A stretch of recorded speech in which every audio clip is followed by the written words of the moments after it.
I'm Megan Powell of the Essex Bridge Center, and today's video is the third in a series on how to score and evaluate your duplicate game. So let's get started. So in particular, this video is the third in our three-part series, and we're going to tie up everything we've talked about in the first two videos by taking a look at our outcome and revisiting our game once it's over. If you've not seen our other videos in this series, it might be worth stopping here and going backwards and making sure you've put together all of the pieces. Our first video was on how to score your bridge hand at the end of playing, how you calculate a raw score on that particular hand as soon as you have finished playing the hand. The second video was how to take those raw scores and then convert them into something called match points in order for you to level the playing field among everybody in the game. And that would then lead you to calculate at the end of the game your total score and your total percentage. Now you can find those two videos and handouts that you can download at our website. Go to EssexBridgeCenter.com. When you scroll down the web page a little bit, you'll find a series of boxes. The right-hand box is an orange box marked Helpful Videos and Downloads. And when you click on the icon in the center of it, you'll find the scoring section, and you'll see a series of videos and handouts that you can download from there.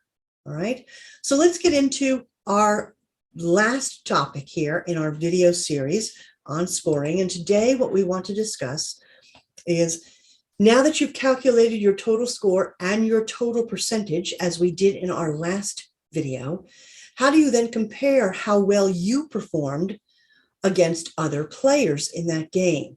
We want to talk a little bit about something called stratification and section ranking. And we want to talk about something called earning ACBL master points, which is not the same thing as match pointing, okay? We'll talk about earning ACBL master points and how that identifies you as a player.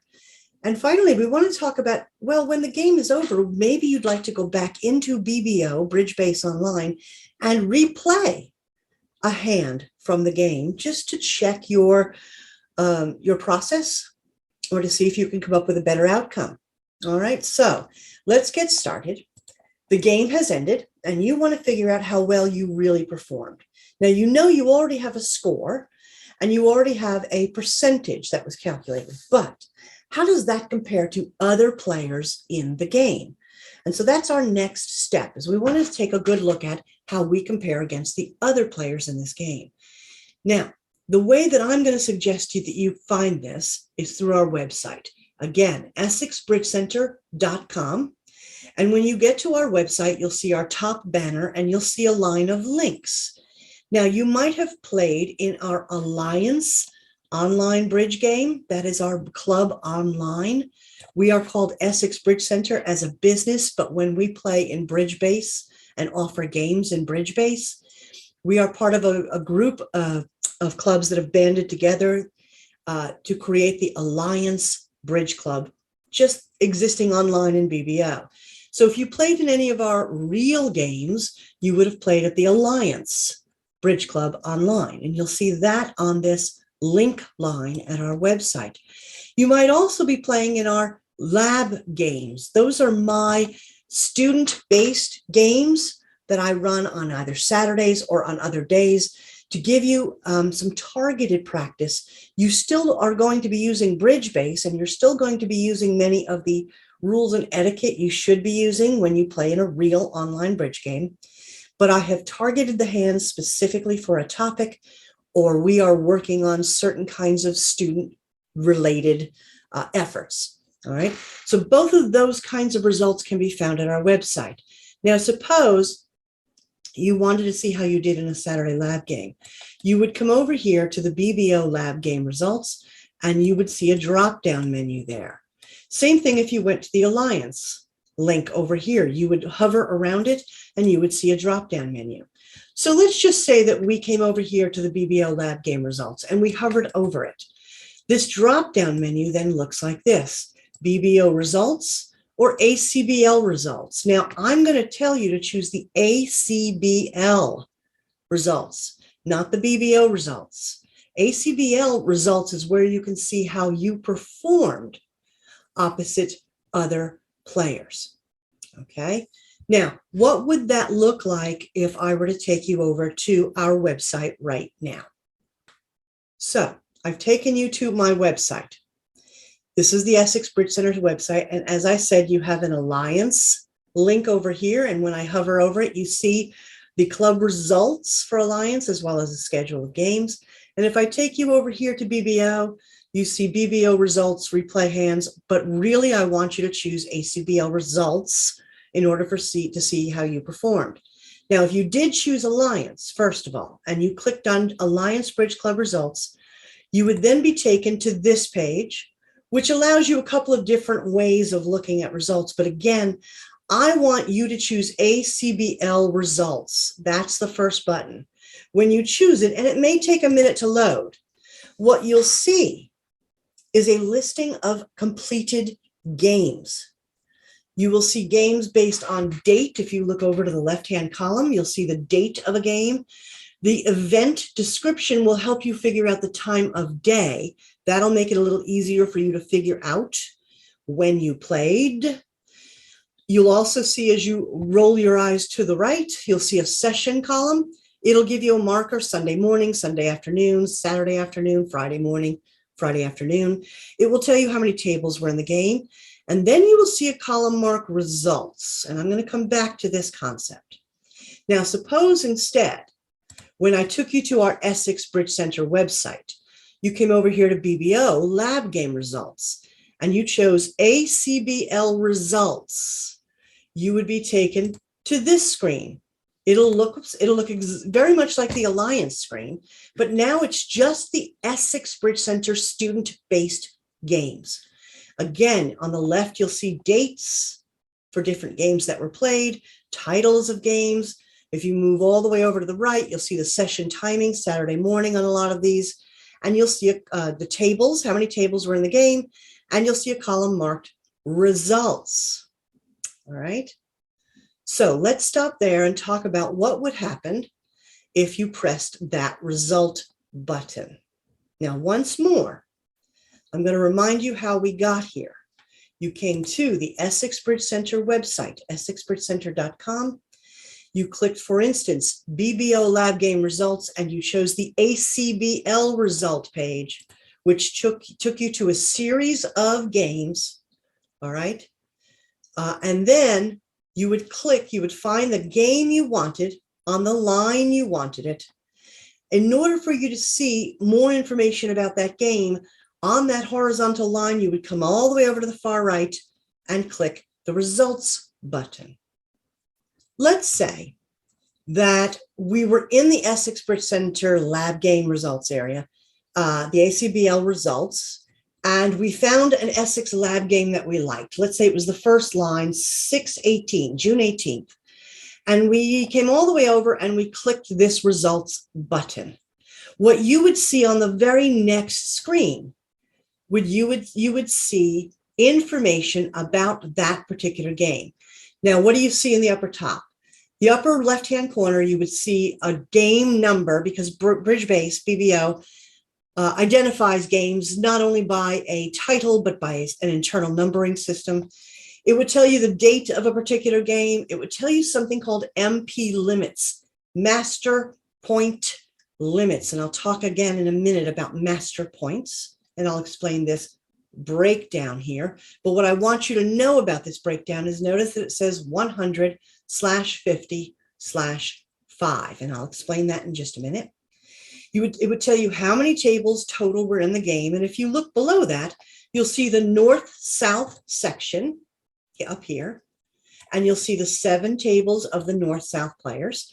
You will see the east-west section, so those players who were seated at those 7 tables, east and west. And then you'll see a series of columns for each section. So let's talk about what you're looking at on this screen. And I'm going to use the north-south grouping to explain it, although it works the same way for east-west. So here are our north-south players. They each have a pair number. And one of the things that's true, whether you play online or whether you play live in a bridge club, is that at whatever table you began playing, that you sat down and played, whether it was an online table or a live table, if you're north-south, that's how you get your north-south pair number. If you sit at table 1, north-south, you are north-south pair 1. Then we have the names of the individual players, each pair number and a pair by name. Then you have a column marked strat. So let's talk a little bit about what strat means. Strat stands for stratification, and it is the way that you and your partner are identified within the context, the parameters of this particular game. Now, on a previous screen, remember I said, take a look at these MP numbers, 100/50/5. What I'm telling you is that in this particular game, this is a 100 master point game. So this is where I want to talk about what master points are to some extent. Our national organization, the American Contract Bridge League, the ACBL, is the governing body that allows us to sanction duplicate bridge games, whether we're online or whether we're live in person. They are the sanctioning body that allows us to run games. Now, when you perform well in games, you earn award points. And these award points build over time and identify you sort of as what kind of a player you are. And there are different levels of identification as you earn master points. Now, the first significant level in earning master points is something called a life master. And you would have to earn 500 master points by playing in games, live or online, and performing well and doing well in those games. And you would earn these little award points. And again, they build and build and build and become whole numbers, and eventually they become tens, and then they become hundreds. And when you reach 500, you become a life master. And there are levels above that as well. You can go all the way up to 10,000 master points and become a Grand Life Master. But it is a process, it's a journey. And you earn master points little by little as you perform well in games. All right. Now they accumulate and provide a picture of you as a player. I like to use the analogy that it's a little bit like having a golf handicap. It sort of identifies who you are and where you are in your skill level or your experience level.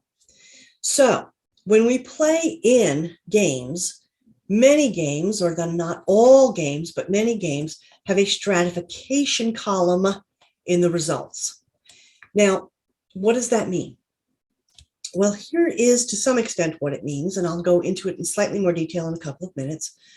But if I were running a 100 master point game, it would mean that only players who had up to and including 100 of these ACBL Master Point Awards, a player who earned up to and including 100 Master Points could play in one of my 100 Master Point games. Nobody higher than 100 Master Points could play in the game. All right, and the system knows how to calculate that for you. But then what I do is, even though anybody with 0 to 100 master points may play in the game, I am going to break that game down into stratifications, into strats. And in a 100 master point game, I would probably break the strats this way.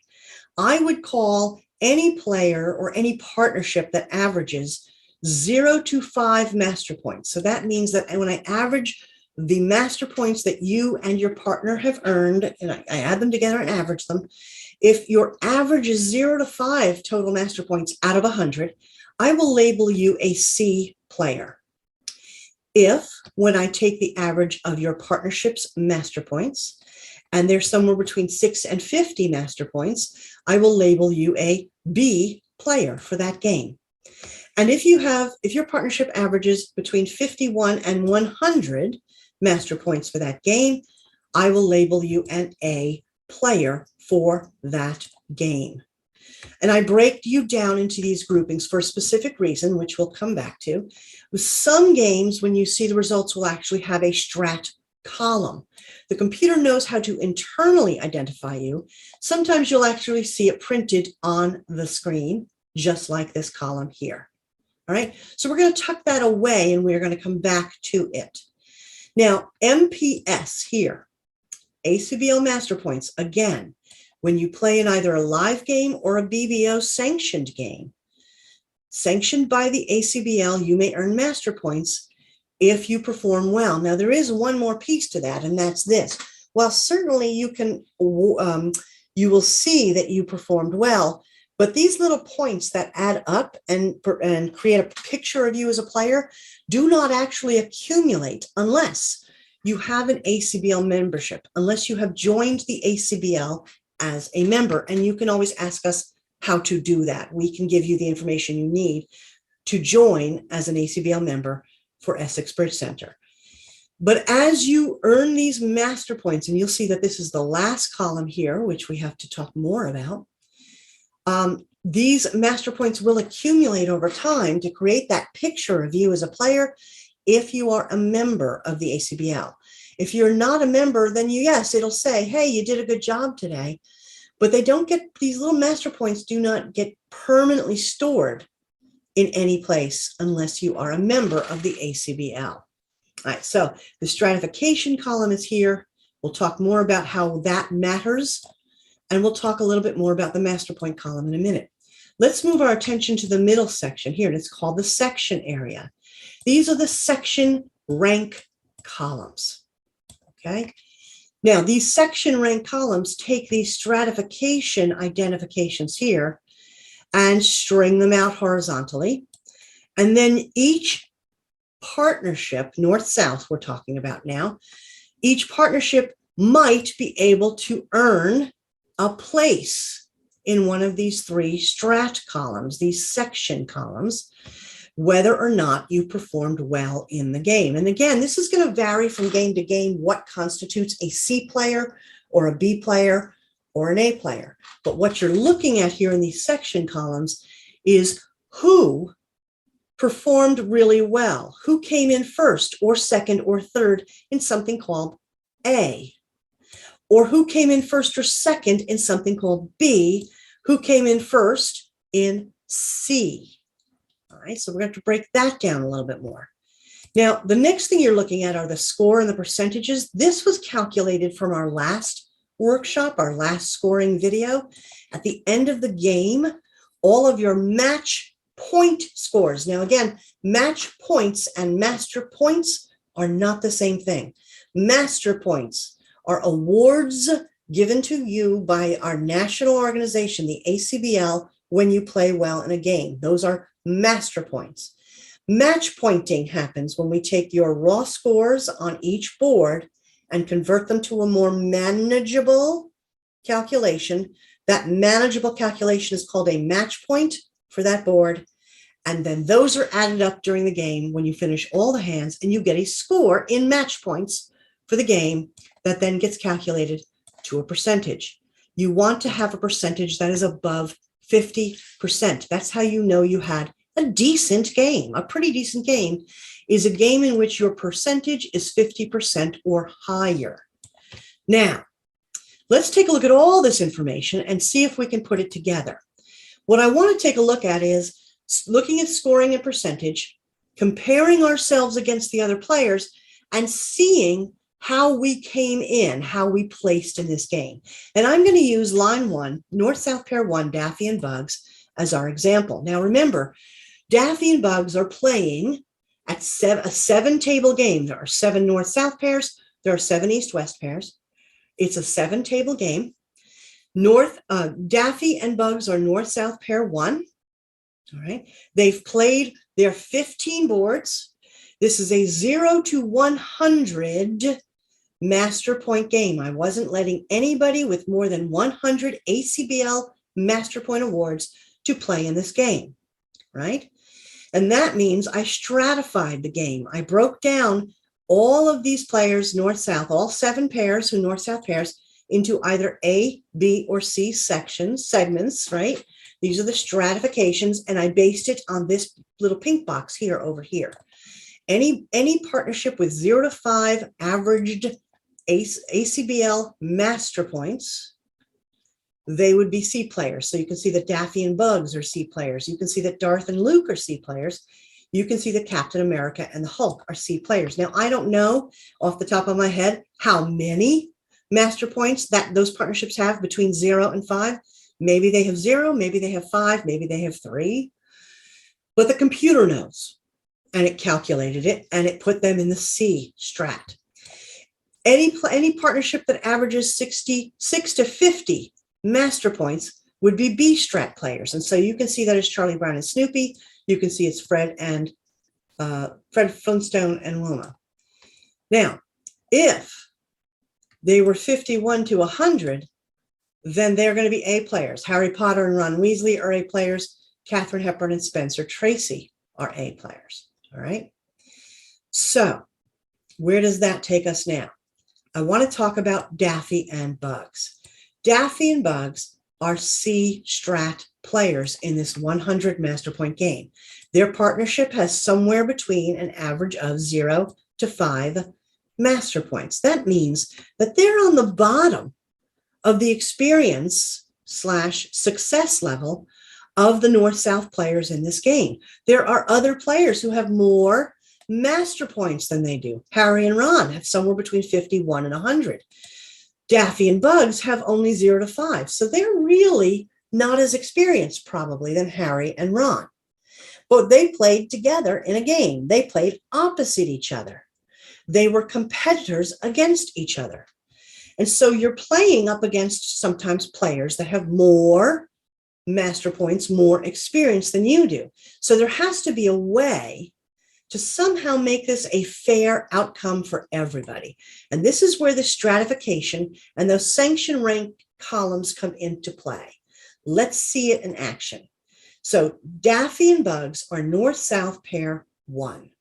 And let's see how Daffy and Bugs performed. And this is how it works. All 7 North-South pairs were compared at the end of the game head to head. And their comparison was based on their score at the end of the game. And again, we talked about this concept in our second video, in our second workshop. The score that your partnership earned after all of the boards are completely calculated. This is your score after you've played all, let's say, 15 boards in the game. Now, Daffy and Bugs earned a score of 53. And when they're being compared head to head against every other player, North-South, every other partnership, North-South, regardless of whether that partnership is an A partnership or a B partnership or a C partnership, they get to be compared against every other partnership. And if you look at the score column, you'll notice that Daffy and Bugs, pair number 1, they have a higher score than any other player. Even those A players, the more experienced ones, notice they have an even higher score than Harry and Ron, who are A players. Their 53 is even higher than Katharine Hepburn and Spencer Tracy. So when we compare all 7 North-South pairs against each other, we shake out to winning places. Who came in first? Who came in second? Who came in third in the A column? A column in the section area means I am comparing all of the players in this North-South section against each other completely head to head. And then you see that on line 1, Daffy and Bugs came in first. They had the highest score compared to every other North-South player. Fantastic. If you look at Captain America and the Hulk, they were also C strat players. That partnership has somewhere between 0 to 5 master points. And yet they have the second highest score. They have 47.5, which is the only score better than that is Daffy and Bugs. Captain America and the Hulk beat everybody in the North-South section except Daffy and Bugs. Therefore, they came in second, and we put that in the A column because this A section column is where we compare all all 7 North-South partnerships head-to-head. And then if you look at Ron and Harry, you can see that Ron and Harry came in third. When you look at their score, 47, it is only slightly below second place, 47.5. It is still below Daffy and Bugs, 53, but it is better than everybody else who scored in this North-South section. So they came in third. Now, they are A strat players. They are players who have 51 to 100 master points between them. Holy cow. But Captain America and the Hulk and Daffy and Bugs beat an A partnership. And that can happen. And that can only happen in this A column when we compare all 7 North-South players head-to-head. So, Daffy and Bugs, you beat every other A player. Now, let's look at the B column. What does that mean? The B column says, all right, because I have 3 strats down here, A, B, and C, and because the A column is where I compared all 7 partnerships head-to-head, what I'm going to do now is try and make things a little more fair for the little guys. What about those C partnerships that only have 0 to 5 master points? What about the B partnerships that have 6 to 50 master points? If they're always getting beaten up by the 51 to 100 A players, that's not very fair. So what I'm going to do to calculate outcomes in this B column is I'm going to remove all of the A players from consideration. Everybody was considered head-to-head to see an outcome in the A column. But now, when I'm going to determine some awards in this B column, it's only going to be among the B and the C players in the strats. No A strat players may be considered. I'm throwing them out. So Hepburn and Tracy, you don't get to be considered. Potter and Weasley, you don't get to be considered. Okay? You're no longer going to be considered. You had a shot when we compared every player to every player, but because you are a strat partnership, you're no longer going to be considered as I come up with outcomes for the B column. You're gone. Only the B strat players and the C strat players can place in the B column. So when I look and see again how everybody did in the scoring, it still washes out the same way. It still gives Daffy and Bugs first place in the B column. It still gives Captain America and the Hulk a second place in the B column. All right, so those 2 partnerships beat all of the Bs and all the Cs. It doesn't always work that way. It's entirely possible that a C player could come in from behind and be placed in a B or C column, but having never beat everybody else head-to-head. It is possible you could get an outcome in B or C where you did not have an outcome in A. Now, if I look at just the C players, what I do is I throw away all of the A strat players. I throw away all of the B strat players. And to earn any points in C, I'm only going to look at those partnerships that have a C as their stratification and see if anything else can happen. Now, when I only have 7 tables, I'm not going to have a whole lot of award point positions. I'm only going to have 1 place in C. But if I had something like 15 tables, I might have first through 5th place in A. I might have first through 4 places in B, and I might have first, second, and third place in C. And that's how some of the other C players might earn some points here. The more places I'm allowed to award based on how many tables I have, the more chances that these C players, the less experienced players, can sneak in and come in first, second, or third. Now, they may only come in first, second, and third in their column. That's possible. Only after I throw away the higher, more experienced strat players. But still, it would be an award. Now, as it turns out, Daffy and Bugs played better than all the B players, all the A players, all the C players. They beat everybody, okay? And having beat all of those people is because they had the highest score, the highest percentage. Now, if you look at second place, once again, second place is going to be Captain America and the Hulk. Even though they are C strat players, head to head, when we compare all 7 partnerships, they came in second based on their score. When I got rid of all the A players and only looked at B and C players, they came in second again because their score is so much higher than the other players. And when I look at the C players, I only had 1 place only one third place award, and that was in the A column. And that went to Ron and Harry, and that's fine. But nobody else got a third place because there are not enough tables for me to award a third place in the B column or even in the C column. Now, what about these MPS numbers down the end? What do they mean? Remember I said these were the ACBL Master Point Awards. In low-level games, when you come in first, second, third, you get an award for having done so well. But in that's true in all games when you play. But in low-level games, because you're not playing very many boards, because the field is not very experienced, I can only award fractions of whole master points. So for instance, Daffy and Bugs came in first, yay. They only earned 0.29 of a master point. Not even a whole master point, but that's okay. You do earn master points slowly. You don't always earn it this slowly.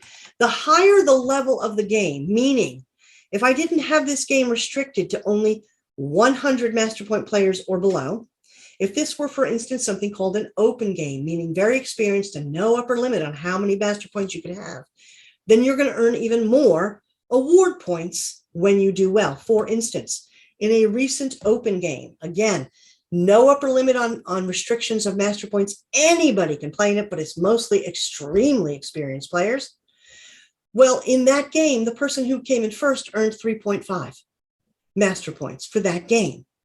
So you're not earning 15 points at a time. You're earning 1 point at a time, 2 points at a time, sometimes 3 or 4 points at a time in open, very experienced games. In the lower level games, you are earning fractional points. Okay. Again, you have to be a member of the ACBL. You have to get an ACBL membership for these points to actually accumulate over time and continue to build a picture of you as a player. So when you go and look at the results, you will see, in addition to your, first of all, you see which section you played in, north, south, or east, west. You'll see your pair number. You'll see your name of your partnerships. Sometimes you will see a strat column. You will not see it all the time. The system does not always print it for, oh, let's just say reasons, okay? If it's not there, do not fret about it. The computer knows what to do with you. But you will see section ranks. And what this means, again, is the A column is always all of the partnerships in that direction. All of the north-souths were compared head-to-head. And then we figured out, based on the scores, who came in first, second, third, fourth, fifth, sixth, however many places are going to be in A.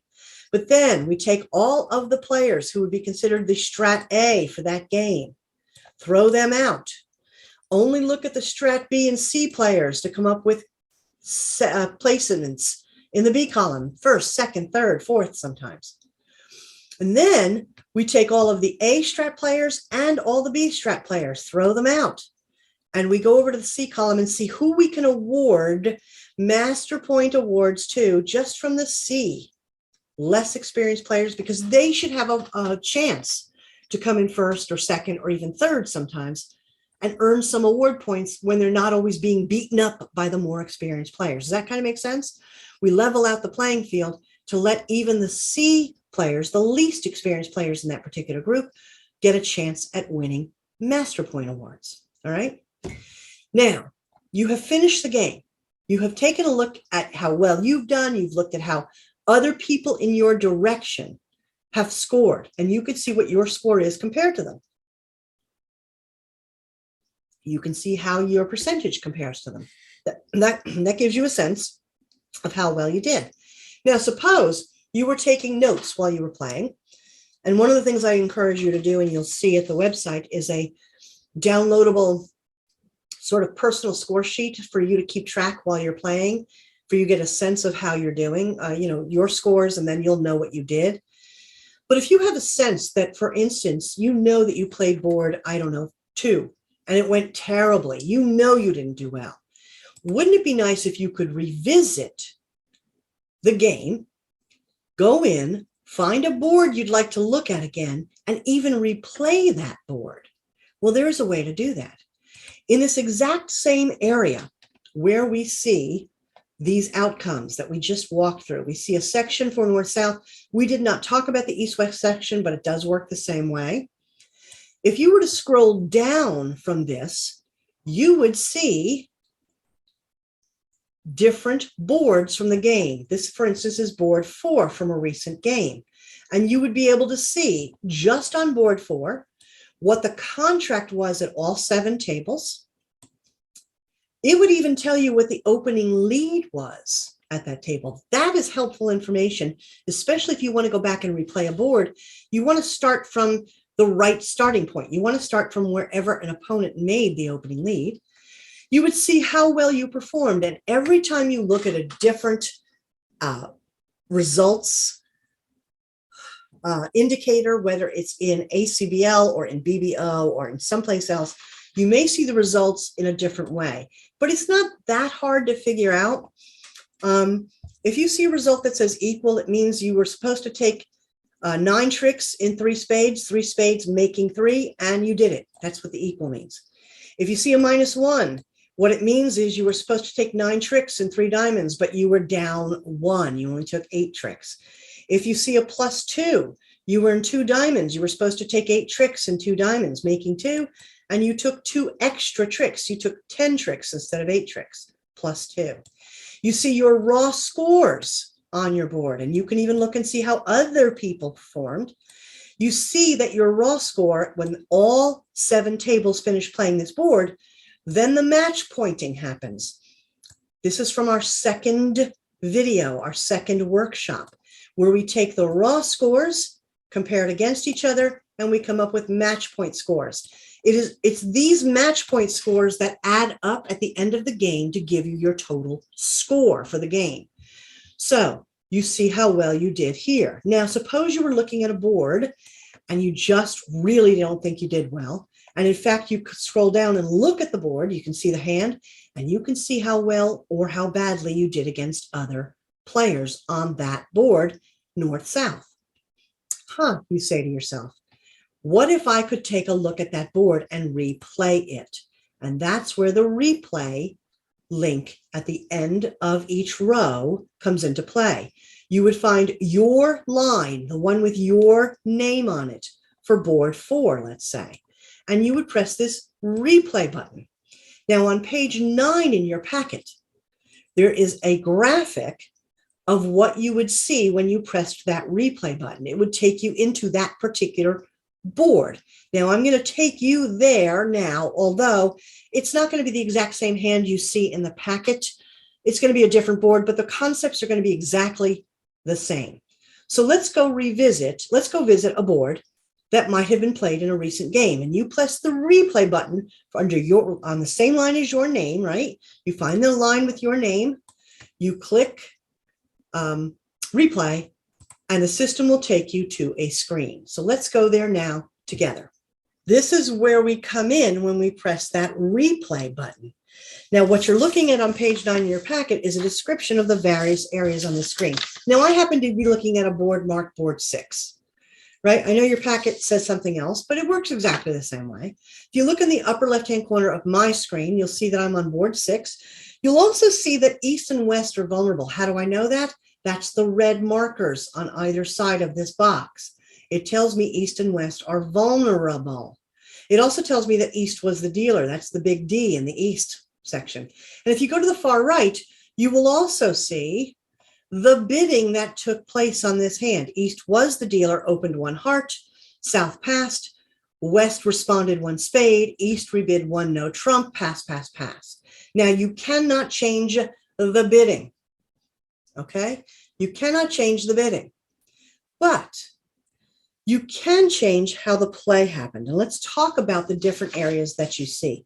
Before I talk about the different areas of how to replay, I want to show you the options button on the bottom of the screen. When I click on this, you get 3 different items.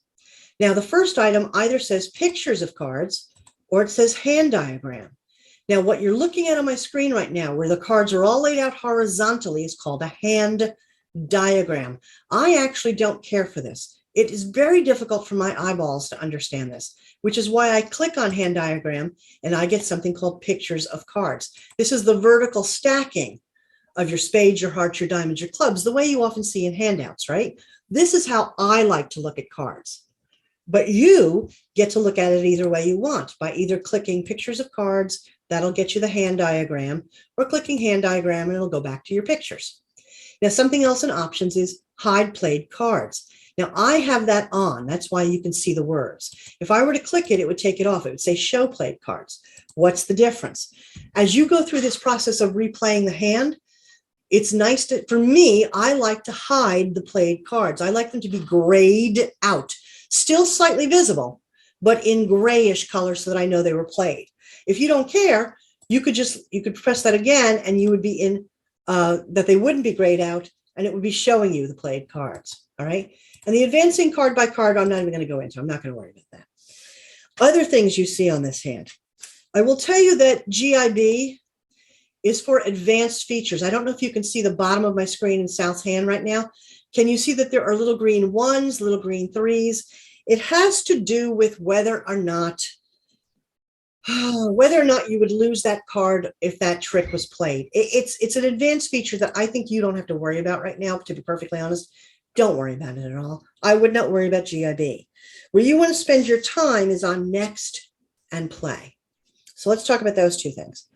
When you press next, it will start to play the hand exactly the way it was played.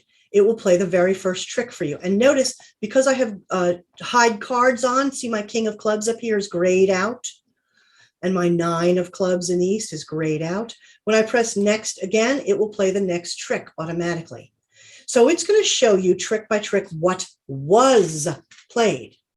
Now, some people like to come in here and jot it down. They like to jot it down trick by trick. Now, when they get to the end, they go back to rewind. They set it up again. And then what they can do is press play. And it would be you selecting all 4 hands. So for instance, suppose you start with the same opening lead. You might have jotted it down. That would have been helpful. But then you decide how you want to play out the hand. Maybe you just want to play something different. Maybe you don't play the king this time in north. Maybe you play differently, right? And then you play to the next trick. You can see that east is the next person to play because this east label here on the right is in yellow. That's how you know where to start. So maybe they play the ace of hearts. You decide. You decide. And if you don't like what you did, you can go back a trick and replay again. So maybe you decided this time you would do diamonds and not hearts first. You decide, and you might want to jot it down. You might test different things out. What a lot of players use this feature for, and again, this is the play feature, is to actually try different ways of playing out a hand, especially when they think they have misplayed a hand. By going back to previous, you can go back to the first trick. When you press exit, you're out of the play feature. So once again, next will automatically play a trick the way it was originally played, exactly. And every time you press next, it will play the trick, the next trick in the hand, the way it was actually played. Some people come in here and do this and jot down the tricks so they know the order it was played in. Then what they might do is rewind to the beginning and hit the play button so that they can decide. Maybe they'll make a different lead. I don't know why. Maybe you want to try something else, right? Maybe you want to try something else. I don't know why. If you don't like what you did, you could hit previous. You would go back one trick and you say, you know what? If I'm going to play hearts, I want to play high card from the short side. And then I'll play hearts again. Maybe I'll finesse. See how that goes. Oh, that went well. Then you have to start thinking about discarding, right? Right. Okay, so this feature allows you to not rebid a hand, but to replay a hand. Either let it play the way it actually was played so you can see the progress, you can write it down, and then the play button lets you choose what to play and not play. So once again, let me show you how we got here. So we got here right from the start of where we came in to look at our results. All right. Where we came in to look at our results, we went to the Essex Bridge Center website, essexbridgecenter.com. We went to, let's say, the BBO lab results on the link line. We selected on the drop-down menu ACBL results. That gave you a list of games. You found the game by date and time of day that you wanted, You pressed the results button on the far right of that line, and you came into this screen here that you see on right now. It shows you on that particular game that you chose, the north-south section and how everybody did, the east-west section, how everybody did, and then you scrolled down to find all of the boards. If you played 15 boards, you would have 15 boards laid out like this. The board, the actual information about the board, what each pair bid, what the opening lead was, what the result was, the raw score for each pair at the tables, the match pointed score, and then if you wanted to select and look at a very specific board, you would press this replay button on your line, find your name, replay, and it would take you to that picture you see on page 9 in your packet, and that's where you can press next to actually play out the hand exactly the way it was played, or to press play for you to play it yourself. Now, what's next? Finally, ways to improve your game. You can look at the handout or the hand record after a game. If you're in a BBO lab game with me, I give you a PDF of the hands after the game.